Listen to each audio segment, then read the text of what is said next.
Hi guys! Magandang gabi! Welcome back po dito sa Gantara SRU channel for showbiz update. Andito na naman nga po akong muli nagbabalik.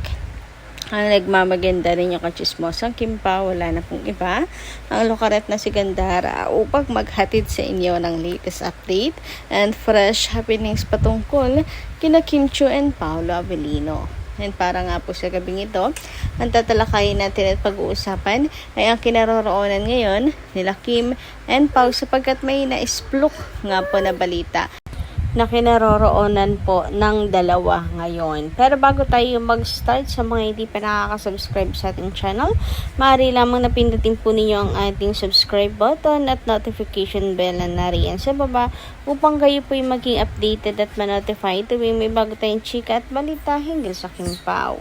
Basta mga balita na may kinalaman kina Kim Chiu and Paolo Avellino, sagot na nga po natin yan. And ngayong gabi, unahin muna nating pag-usapan ang mga komento at reaksyon ng mga netizen singgil sa nagdaang balita.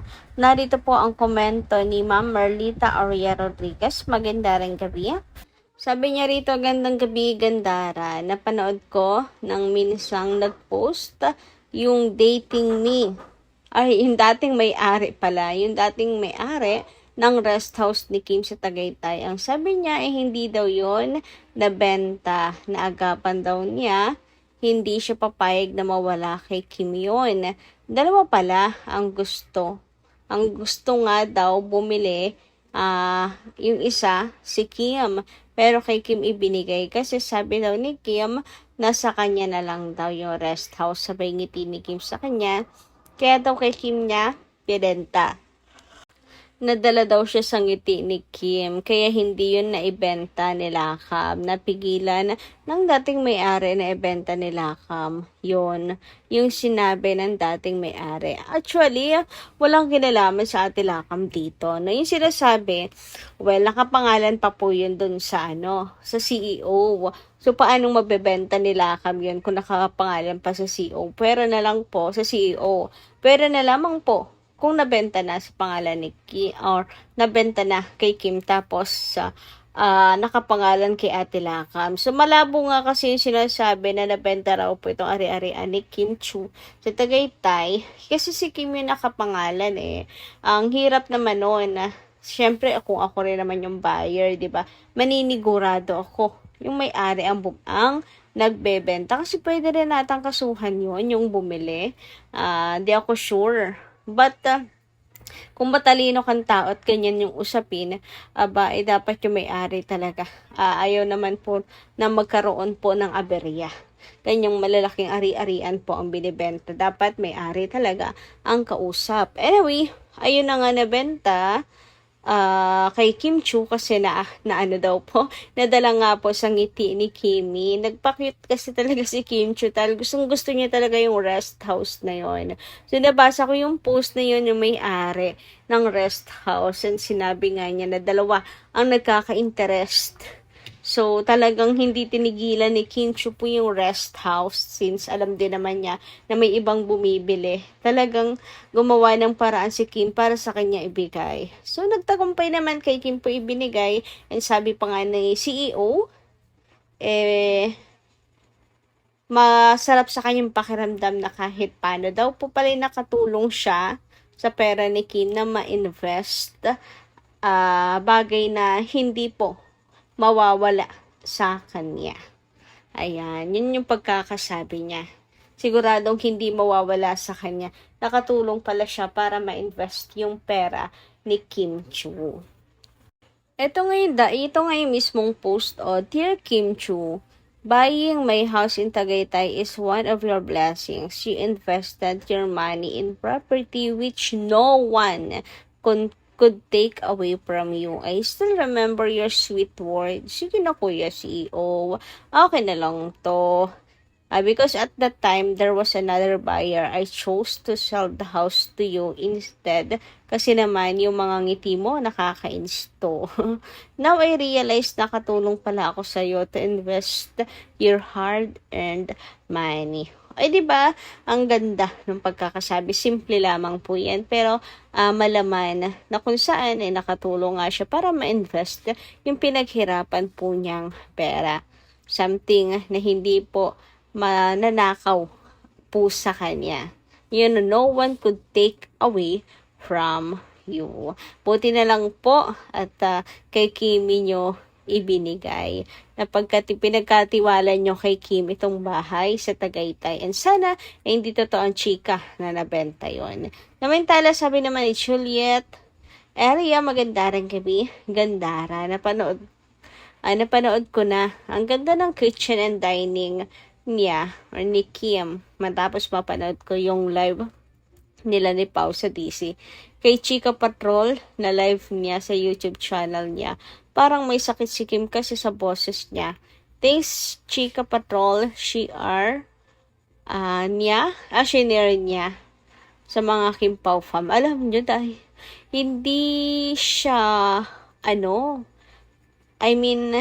hindi yun dapat inilabas yung mismong video. Kasi exclusive po yan para sa mga Kim Pao fans. Nakalagay doon, sabi nila Kim and Paolo, exclusive. Yes po, exclusive siya. Doon lang po siya sa Discord. Sana hindi na ilabas yung video. Nagkwento na lang. Tulad ng sinabi po natin. Well, yung mga screenshots, parang hindi na napigilan. Pero yung mismong video and live sana ng Kim Pao, iningatan. Wag na po sanang inilabas pa sa Discord. Okay? Anyway, thank you so much. At napanood nyo na yung vlog ni Kimi. Ang ganda, no? Sa kapila po ng mga pinagdaanan niya. Meron si Kim Chung pahinga. Makita niya lang yung kanyang newly na kitchen.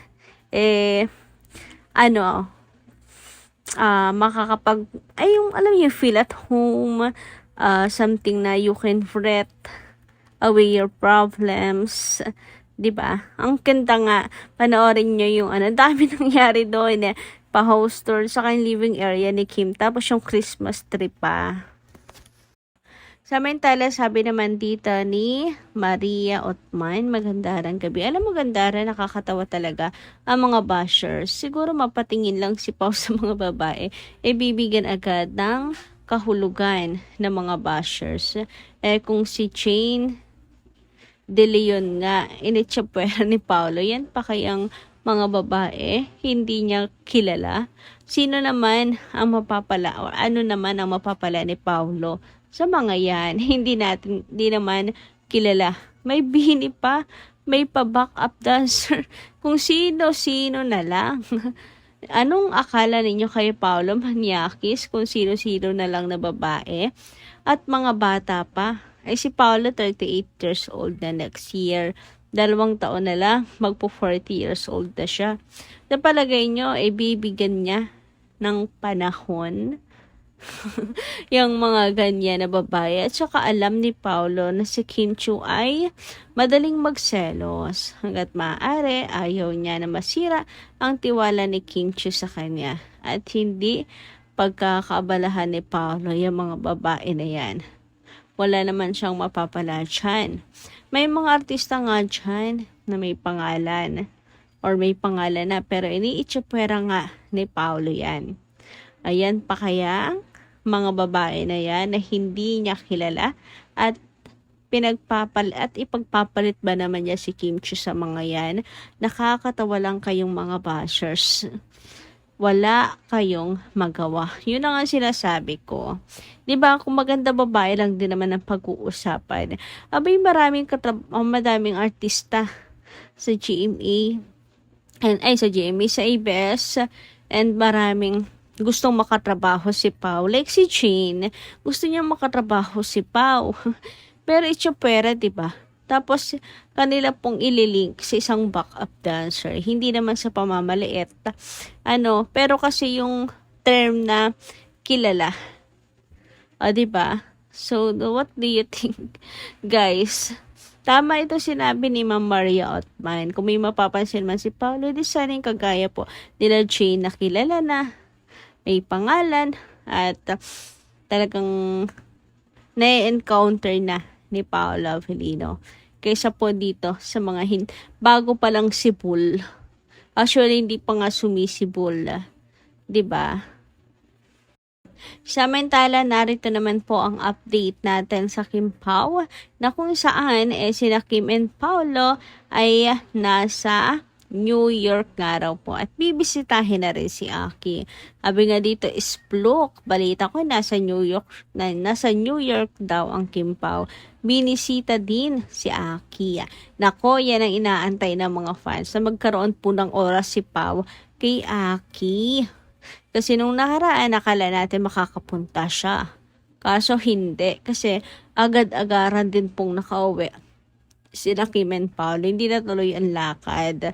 So, this time, Christmas naman po, why not na bisitahin po si Aki doon.